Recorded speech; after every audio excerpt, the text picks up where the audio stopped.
அதிகமான சிறுத்தை புலி சைட்டிங் ஆகக்கூடிய ஒரு அடி சிக்கிருச்சு. நல்ல ஒரு அருமையான ஒரு காட்சி. அது வந்து கலர் புல்வெளி கலருக்கு வந்து கருப்புக்கு செமையே தெரியுது. ஏதோ பார்த்துருக்காங்க, ஏதோ அங்கே நின்றுருக்கு.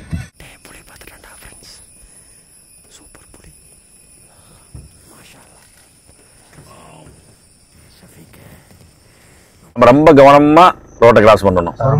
ஆமா, என்ன காரணம்னாக்க திடீர்னு கிராஸ் ஆகும். வன உயிர்கள் நிறைய வந்து வெளியே வருது. ஏன்னா அதோட நேரம் இது. பாருங்க அதோடைய சைஸும் அந்த யானையோட வெயிட்டும் அதோடைய கொம்பும் ஒட்டேங்கப்பா மிக பிரம்மாண்டம்.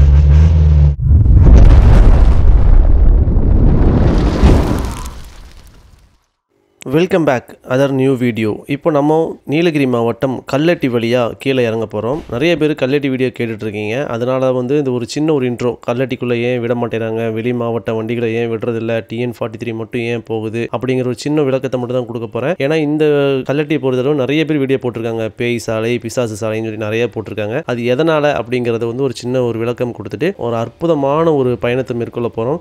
அதிகமான புலிகள் நடமாடக்கூடிய ஒரு பகுதி, அதே மாதிரி பார்த்தீங்கன்னா நிறைய சிறுத்தைகள், யானைகள் எல்லாமே இருக்கக்கூடிய ஒரு பகுதியில் நாங்கள் என்னென்ன விலங்குகள் பார்த்தோம் அப்படிங்கிறத ரொம்ப அற்புதமாகவும் இன்ட்ரெஸ்டிங்காகவும் கொண்டு போகிறோம். வீடியோ வந்து ரொம்ப அழகாகவும் அற்புதமாகவும் இந்த மாதிரி இயற்கை நிறைந்த செழிப்பான ஒரு வீடியோ தான் நம்ம வந்து கண்குளிர்ச்சி ஏற்படுத்த போகுது. இந்த வீடியோ பார்த்துட்டு இந்த வீடியோ எப்படி இருக்குங்கிறத மறக்காமல் கமெண்ட் பண்ணுங்கள். வாங்க வீடியோக்குள்ளே போயிடலாம். இப்போ வந்து நம்ம உதகையிலேருந்து மசல்குடி நோக்கி போயிட்டு கல்லட்டி வழியாக இறங்குறோங்க. இப்போ பொதுவாகவே பார்த்தீங்கன்னா மக்கள் இப்போ கல்லட்டினா அது ஒரு அபாயகரமான சாலை, ஐயோ இங்கே எப்படி போகிறது அப்படிங்கிற மாதிரி இன்னைக்கு வந்து காவல்துறையினரும் வனத்துறையினரும், அதாவது வெளி மாவட்ட வண்டிகளும் வெளி மாநில வண்டிகளையும் இங்கே விடுறது இல்லைங்க. உதகை பதிவெண் கொண்ட வண்டிகளும் உதகை ஓட்டுநர் உரிமம் கொண்டவர்கள் மட்டும்தான் விடுறாங்க.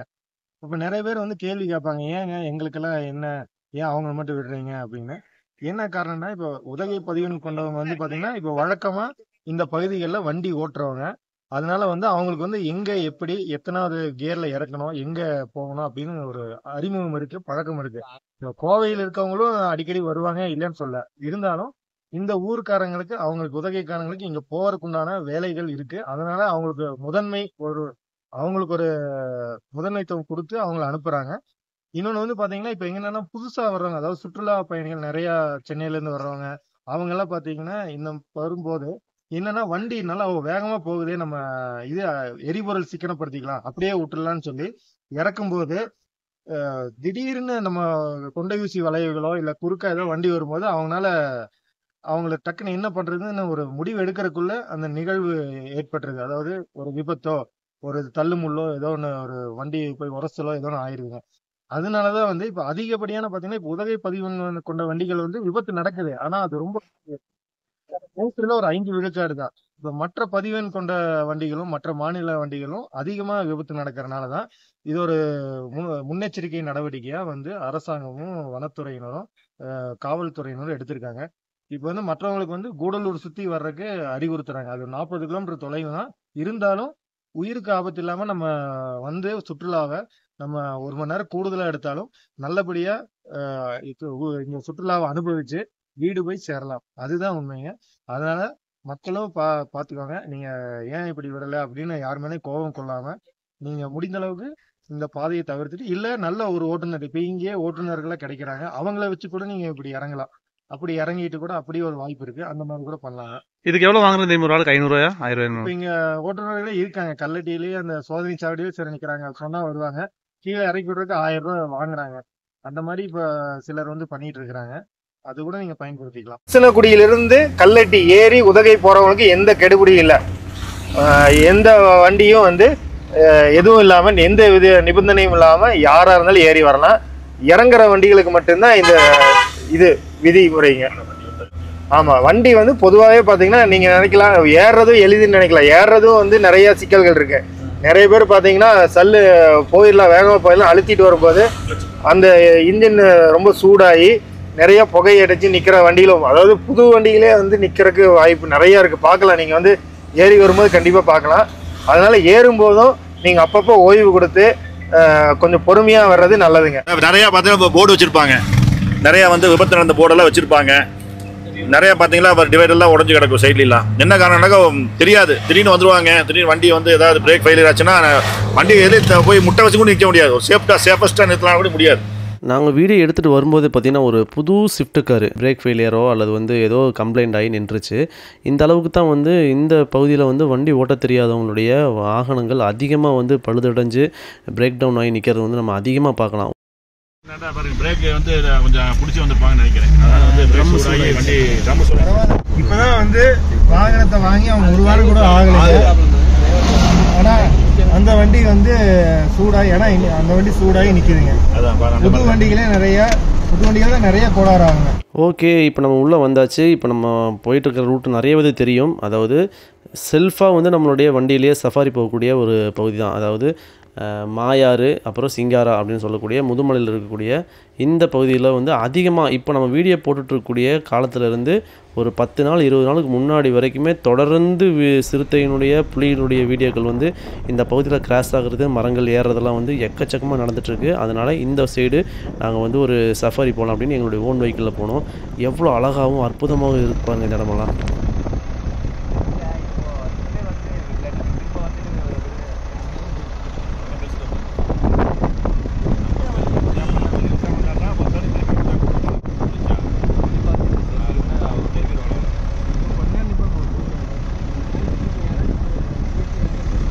நீங்கள் இங்கே எல்லாம் உங்கள் ஓன் வெஹிக்கிள்லேயே, அதாவது கார்லேயும் பைக்கிலும் கூட இந்த பக்கம் வந்து போகலாம். எந்த விதமான தடைகளும் கிடையாது. ஆனால் 5 மணிக்குள்ளே இந்த இடங்களுக்கு வந்துடணும். 5 மணிக்கு மேலே இந்த இடத்துல ஃபாரஸ்ட்காரங்க ஜீப்பு போட்டு நின்றுட்டு யாரையுமே உள்ளே விட மாட்டாங்க. அதனால் நீங்கள் போகிறதா இருந்தால் 5 மணிக்கு முன்னாடியே போயிருங்க.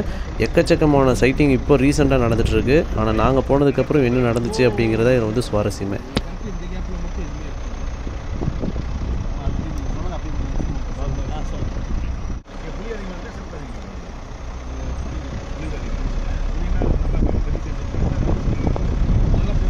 உடச்சிட்டு சவுண்ட் கேட்டதுன்னா நிக்கிறாங்க ஒரு எல்லாரும் பார்த்துட்டோம். ரோட்ல தான் நிக்க ஜம்முன்னு இங்க இல்லையே, இங்க இருக்கு இல்ல எல்லாரும் நின்னு பார்த்துட்டு இருக்காங்க. பாருங்க பாய், உங்க வாய் தொங்க அங்க எங்க இங்க முன்னாடி எங்க யானை எங்க உள்ள போயிடுச்சா? அதை முன்னாடி அதிகமான சிறுத்தை புலி சைட்டிங் ஆகக்கூடிய ஒரு சிங்காரா பவர் ஹவுஸ் அப்படிங்கக்கூடிய அந்த ரூட்டில் போயிட்டுருக்கோம். இந்த பகுதியில் பார்த்திங்கன்னா அதிகமான சைட்டிங்கு, அதாவது புலியோட வீடியோ நிறைய வந்திருக்கும், சிறுத்தையோட வீடியோ வந்திருக்கும். அதில் இந்த ரூட்டில் தான்.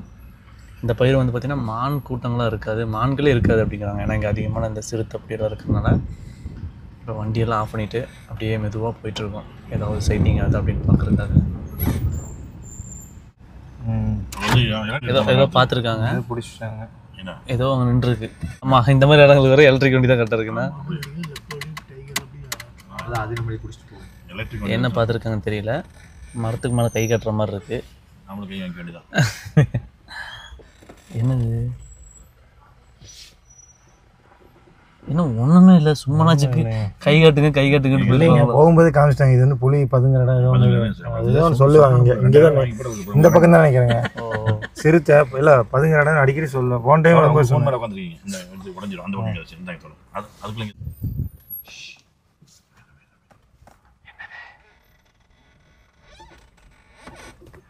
சிரிச்சிட்டு இருக்கிறத பார்த்தா ஒன்றும் இல்லை போல தெரியும், சும்மா இருக்காது. அந்த கேப்ல கரடி பாருங்க, பின்னாடி வாங்க, கொஞ்சம் ரிவர்ஸ் வாங்க. அந்த கேப்ல வரும் கருப்பா, அதோ ஒரு கரடி நிக்குது மக்களே. சிறுத்தை புலி யானையை தேடி நல்ல பிரம்மாண்டமான கரடி வந்துட்டு இருக்கு.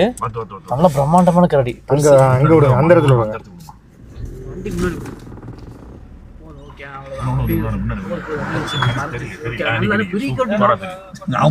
அவங்களுக்கு தெரியாது, அவர் திட்ட போறாரு.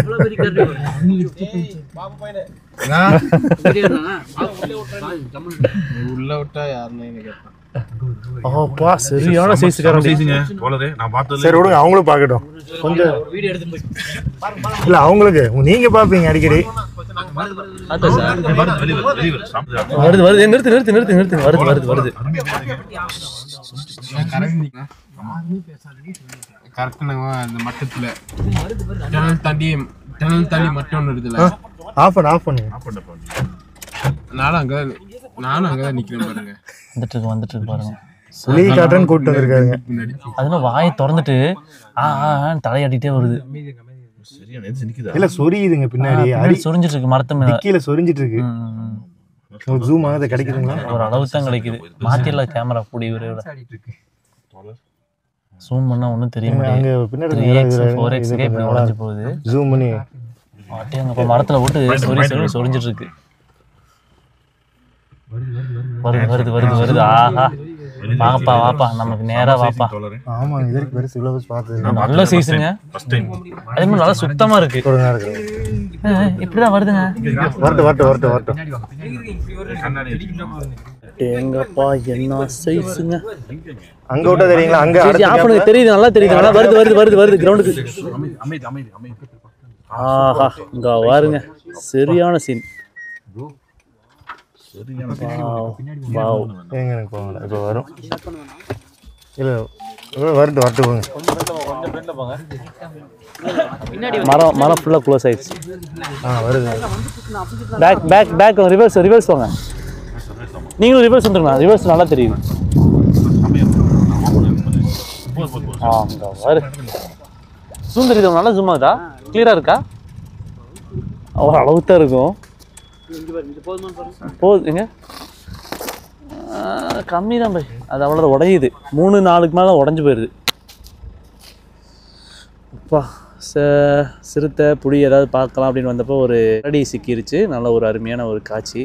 அது வந்து கலர் புல்வெளி கலருக்கு வந்து கருப்புக்கு செம்மையே தெரியுது.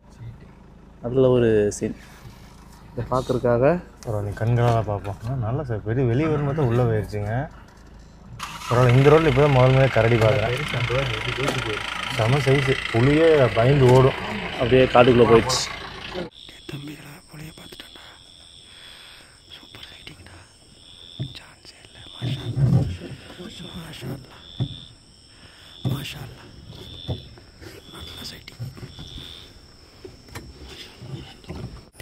இந்த வீடியோ நான் எடுத்தது இல்லைங்க.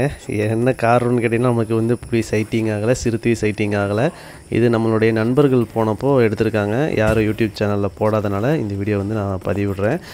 எனக்கு ரொம்ப வருத்தமாக போச்சு. ஏன்னா ரொம்ப எதிர்பார்த்து போனோம். ஆனால் வந்து அது கிடைக்கல அப்படிங்கும்போது மனம் வருத்தத்தை ஏற்படுத்துச்சு. இப்படி தான் இருக்கும் நம்மளுடைய விலங்குகளை தேடி போகும்போது எந்த நேரத்தில் எது கிடைக்கும் அப்படிங்கிறது ரொம்ப கஷ்டமானது தான். அப்படி எங்களால் பார்க்க முடியாதனால இந்த வீடியோ வந்து நீங்கள் ஏமாற்றத்தோடு போகக்கூடாது அப்படிங்கிறனால இந்த பகுதியில் கிடைச்ச ஒரு வீடியோவை இதுக்குள்ள ஆட் பண்ணியிருக்கேன்.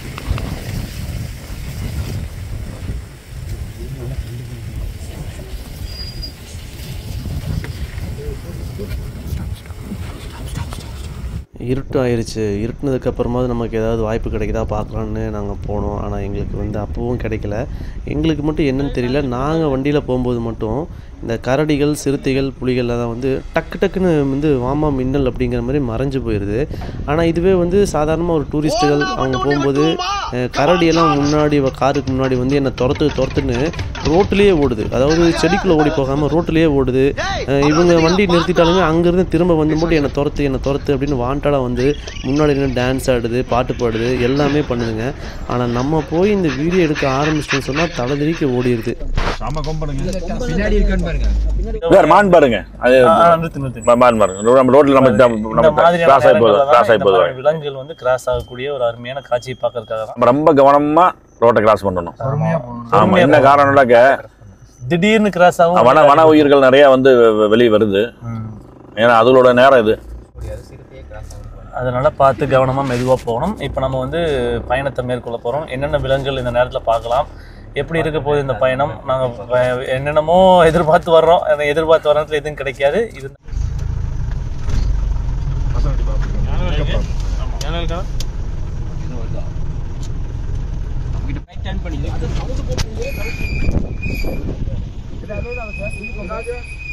ராஜரா ஆட்டோமேட்டிக் வண்டி மேலே ஏறியாச்சு.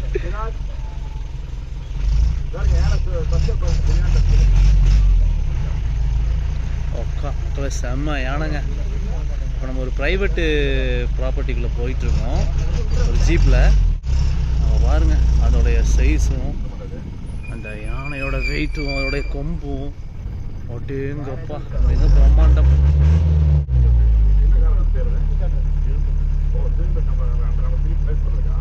வாங்க வாங்க வாங்க வாங்க இங்க பாருங்க செம்ம சைஸுண்ணா. அது இந்த மாதிரி ஓப்பன் ஜிப் நம்ம பார்த்தது இல்லை அதனால அப்படி தெரியுதா. ஒரு சூப்பரான ஒரு ஸ்டே காட்டுக்குள்ளே இருக்குது. இன்னும் ஓப்பன் ஆகிட்டல, கூடிய விரைவில் இது வந்து ஓப்பன் பண்ணிடுவாங்க. சுற்றியும் பார்த்தீங்கன்னா நிறையா வன விலங்குகள், லெப்பர்டு, சிறுத்தை, புலி எல்லாமே வரக்கூடிய ஒரு ஸ்டே தான். இங்கே ஒன்று, இங்கே ஒன்று, இங்கே ஒன்று, இந்தா எங்கிட்ட தான் இருக்கு.